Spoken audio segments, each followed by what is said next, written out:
what would be the first thing if I would take out the word China? Any guesses? Corona. Let's not talk about it. Talk about something bright, good. Time travel to the past by 5 to 6 months. Then, if I would take out the same word from my mouth, what would be the first thing that would come to your mind? Any guesses? Yeah? Innovation, technology, brilliance. These three are one of the main factors that influence China. Let's just take some examples.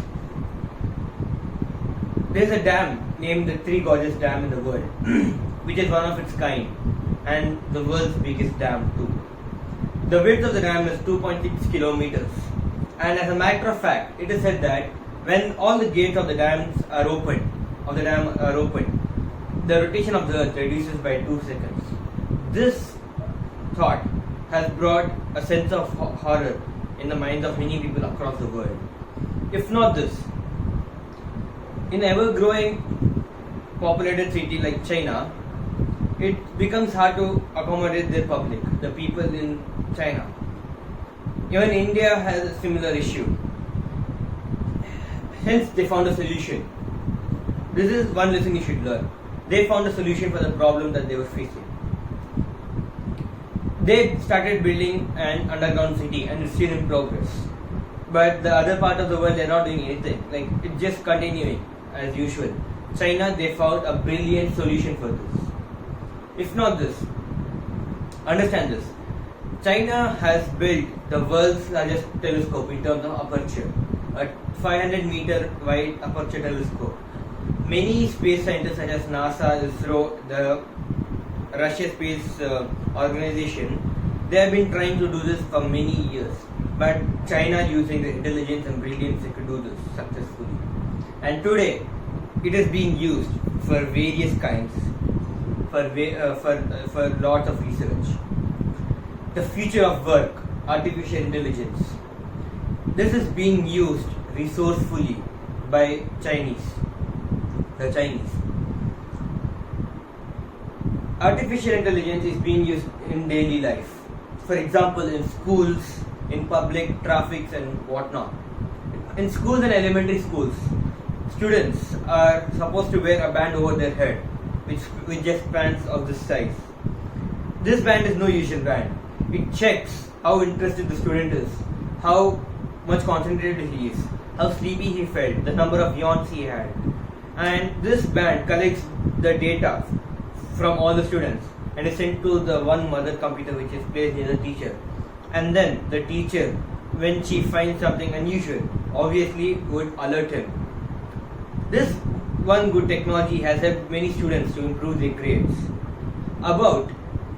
Research says that about 30% of the students in Chinese have improved their grades by using this technology of theirs.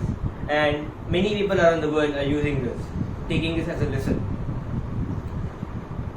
Artificial intelligence in the public. We know that crime rates are very common in an overpopulated country like China. To overcome this problem, they have started using cameras which also use the technology of artificial intelligence. How do they do it? If they have faces recognized with them, and if they see the same person loitering here and there, it does send a message to them. Hey dude, what's up to you? You have been moving here and there for such a long time. What are you up to? Your intention? It goes through lots of interrogation. And even China had a similar lockdown like this. And when they saw people suspicious of what they were doing outside, this technology came into power. That's a good thing, a commendable thing that's about China. They were biting the bullet by finding all these solutions. World's famous economists have termed a saying telling that global dependency on China. The whole world depends on China for their goods, raw materials, medications, and whatnot. Their critical goods are of so much use to the world. Today, I am giving a speech here. My intention is not to hail China and tell that the rest of the world is doing nothing. My intention is to ignite the brains.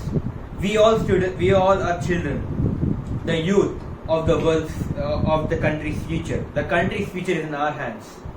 And the Chinese do say that in students, the bans are being used only for the country's development.